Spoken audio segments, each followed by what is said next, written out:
தீபாவளி அன்று மேஷராசிக்காரர்களுக்கு எப்படிப்பட்ட பலன்கள், என்னென்ன அதிர்ஷ்டங்கள், எதில் கவனம் தேவை என்பதை இந்த பதிவில் நாம் தெளிவாக தெரிந்து கொள்ளலாம். மேஷம் ராசிக்காரர்களே, பிறர் குடும்ப விஷயத்தில் தலையிடுவதை தவிர்ப்பது ரொம்பவே நல்லது.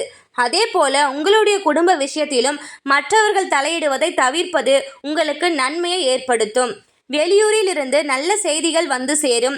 வியாபாரம், பணம், புதிய தொழில் தொடர்பான கவலைகள் எல்லாமே தீரும் காலகட்டமாக மேஷம் ராசி அன்புக்காரர்களுக்கு அமைந்திருக்கிறது. தொழிலை பொறுத்தவரை எடுத்த காரியங்களில் வெற்றி பெறும் யோகம் உண்டாகும். இழுபறியாக இருந்த நிலைமைகள் அனைத்தும் நீங்கும். தொழிலில் அனுகூலங்கள் ஏற்படக்கூடிய அற்புதமான காலகட்டமாக இருக்கும். உத்தியோகத்தில் இருந்து வந்த பாதிப்புகள், சிக்கல்கள் எல்லாமே நீங்கும். மனதில் இருந்து வந்த சங்கடங்கள் அனைத்தும் தீர்ந்து தெளிவு பெற போகிறீர்கள். குடும்பம், காதல் பொறுத்தவரை குடும்பத்தில் மனம் விட்டு பேசுவது நல்லது. வெளியில் நடக்கும் விஷயங்களுக்காக குடும்பத்தில் கடும் சொற்களை பயன்படுத்துவதை தவிர்ப்பது நல்லது. காதல் அமைப்பில் இருப்பவர்கள் இணக்கமாக செல்வது நல்லது. உங்கள் துணையுடன் நேரம் செலவழித்து பொறுமையாக, அன்பாக பேசுவது ரொம்ப நல்லது. இல்லையெனில் தேவையில்லாமல் பிரச்சனைகள், சங்கடங்கள் வருவதற்கான அனைத்து வாய்ப்புகளும் காலகட்டத்தில் அமைந்துள்ளது. பயணத்தால் அனுகூலம் ஏற்பட போகிறது. கடல் கடந்த பயணங்களை மேற்கொள்வீர்கள்.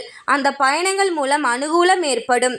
கடல் கடந்த பயணத்திற்கான திட்டமிடுதல் மூலமாக நீண்ட நாள் சந்திக்காத நண்பர்களை சந்திக்கும் யோகம் உங்களுக்கு உண்டாகும். கழுத்து, முதுகு, கை கால் வலி ஏற்படும் வாய்ப்புள்ளது. தினம்தோறும் உடற்பயிற்சி செய்வது ஆரோக்கியத்தை மேம்படுத்தும். மேஷராசி அன்புக்காரர்களே, எப்படிப்பட்ட தெய்வத்தை நீங்கள் வழிபாடு செய்யணும் அப்படின்றத நம்ம தெரிஞ்சுக்கலாம். சுபகாரியத்தில் சிறு சிறு தடைகள் ஏற்படுவதற்கான வாய்ப்பு உள்ளது. தாய் வழி உறவு, தந்தை வழி உறவு மேம்படும்.